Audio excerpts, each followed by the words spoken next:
নমস্কার। ঠাকুর, মা ও স্বামীজির আতুল চরণে শতকোটি প্রণাম জানিয়ে শুরু করছি মায়ের অমৃত কথা। স্বামী ঈশানানন্দজি একদিন মাকে জিজ্ঞাসা করিলেন, মা, ভগবানের নাম করলেও কি প্রারব্ধ ক্ষয় হয় না? উত্তরে মা বলিলেন, প্রারব্ধের ভোগ ভোগতেই হয়। তবে ভগবানের নাম করলে এই হয়, যেমন একজনের পা কেটে যাবার কথা ছিল, সেখানে একটা কাঁটা ফুটে ভোগ হলো।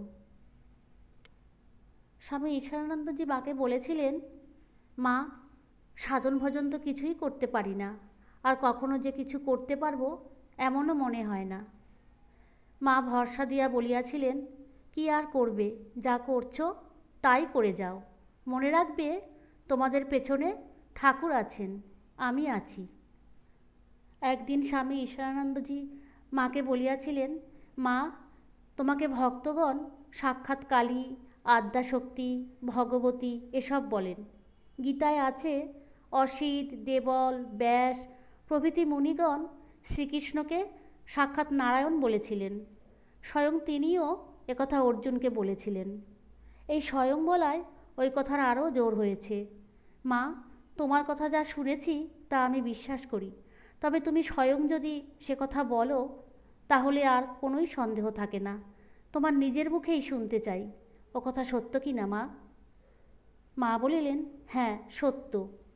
ইহার পর ভবিষ্যতে আর কোনো দিনই মায়ের স্বরূপ সম্বন্ধে আমি কোনো প্রশ্ন করি নাই। আরেকদিন স্বামী অরূপানন্দজি মাকে জিজ্ঞাসা করিয়াছিলেন, মা, কি করলে প্রারব্ধের ভোগ কমে যায়? উত্তরে মা বলিয়াছিলেন, কর্মফল ভুগতে হবেই, তবে ঈশ্বরের নাম করলে যেখানে ফাল সিঁধুত সেখানে ছুঁচ ফুটবে। জপ তপ করলে কর্ম অনেকটা খণ্ডন হয়। যেমন সুরত রাজা লক্ষ বলি দিয়ে দেবীর আরাধনা করেছিল বলে লক্ষ পাঠায় মিলে তাকে এক কোপে কাটলে তার আর পৃথক লক্ষবার জন্ম নিতে হলো না। দেবীর আরাধনা করেছিল কি না? ভগবানের নামে কমে যায়। মা বলিলেন, অনেক সাধন তপস্যা করলে, পূর্বজন্মের অনেক তপস্যা থাকলে তবে এ জন্মে মনটি শুদ্ধ হয়। জপ তপের দ্বারা কর্মফল অনেকটা খণ্ডন হয়। ব্রহ্মচারী অশোককৃষ্ণ মাকে বলিলেন, মা, আপনারা অবর্তমানে কার কাছে যাব, কি হবে ভাবতে গেলে বড় ভয় হয়। মা বলিলেন, কেন? এই রাখাল টাকাল এইসব ছেলেরা রয়েছে, এরা কি কম? তুমি তো রাখালকেও খুব ভালোবাসো, তার কাছে জিজ্ঞাসা করে নেবে।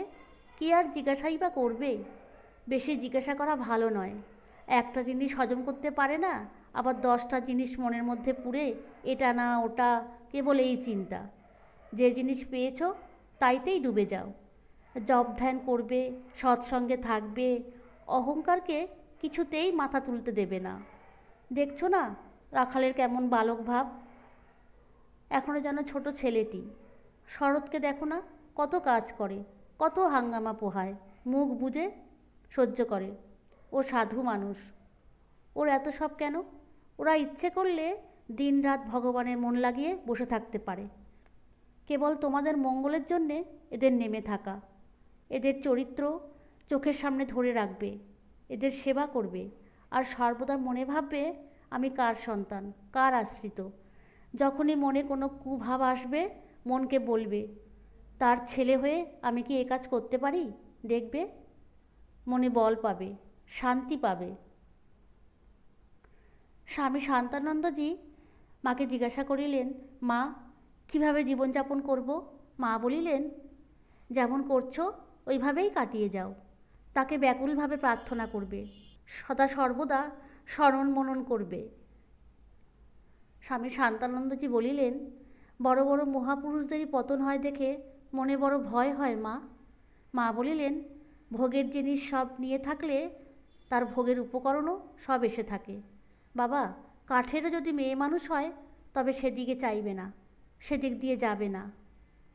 স্বামী শান্তানন্দজি বলিলেন, মা, মানুষ তো কিছুই করতে পারে না, তিনিই সব করাচ্ছেন। মা বলিলেন, তিনি সব করাচ্ছেন বটে, কিন্তু সেরূপ বোধ থাকলে তো হয়। লোকে অহংকারে মত্ত হয়ে মনে করে আমি সব করছি, তার ওপর নির্ভর করে না। যে তার উপর নির্ভর করে তিনি তাকে সকল বিপদ হতে রক্ষা করেন। মন সর্বদা মন্দ কাজে যায়, ভালো কাজ করতে চাইলে মন তার দিকে এগোতে চায় না। আমি আগে রাত 3টের সময় উঠে প্রত্যহ ধ্যান করতুম। একদিন শরীর ভালো না থাকায় আলস্যবশত তা করলুম না। তা কদিন বন্ধ হয়ে গেল। সেজন্য ভালো কাজ করতে গেলে আন্তরিক খুব যত্ন ও জেদ চাই। যখন নবতে থাকতুম, রাতে যখন চাঁদ উঠত, গঙ্গার স্থির জলে চাঁদ দেখে ভগবানের কাছে কেঁদে কেঁদে প্রার্থনা করতুম, চন্দ্রতেও কলঙ্ক আছে, আমার মনে যেন কোনো দাগ না থাকে। স্বামী শান্তানন্দজি বললেন, মা, ধ্যান হয় না, কুণ্ডলিনী জাগ্রত করে দিন মা। মা বললেন, জাগবে বই কি, একটু ধ্যান জপ করলেই জাগবে, আপনি কি আর জাগে? ধ্যান জপ করো, ধ্যান করতে করতে মন এমন স্থির হয়ে যাবে যে ধ্যান আর ছাড়তে ইচ্ছা হবে না। যেদিন ধ্যান না হবে, জোর করে ধ্যান করবার আবশ্যক নেই, সেদিন প্রণাম করেই উঠে যাবে। যেদিন হবে আপনিই হবে। স্বামী শান্তানন্দজি বললেন, মা, মন স্থির হয় না কেন? যখন ভগবানের বিষয় চিন্তা করি তখন মন নানা বিষয়ে যায়। মা বললেন, বিষয় বলতে টাকা কড়ি, পুত্র পরিবার, এইসব বিষয়ে মন যাওয়া খারাপ। কাজকর্ম সম্বন্ধে মন তো যাবেই। ধ্যান না হয় জপ করবে, জপাত সিদ্ধি, জপ করলেই সিদ্ধি লাভ করবে। ধ্যান হলো ভালো, না হয় জোর করে ধ্যান করবার দরকার নেই। তোমরা সন্ন্যাসী, তাঁর লোক, তোমাদের ইহকাল পরকাল তিনিই দেখছেন। তোমাদের ভাবনা কি? সর্বদা কি ভগবানের চিন্তা করতে পারা যায়? কখনো বেড়াবে, কখনো তার চিন্তা করবে। তোমার জ্ঞান চৈতন্য হোক। শ্রী শ্রী মায়ের উপদেশামৃত আজ এখানেই শেষ করলাম। ভিডিওটি ভালো লাগলে লাইক, শেয়ার ও সাবস্ক্রাইব করবার অনুরোধ রইল।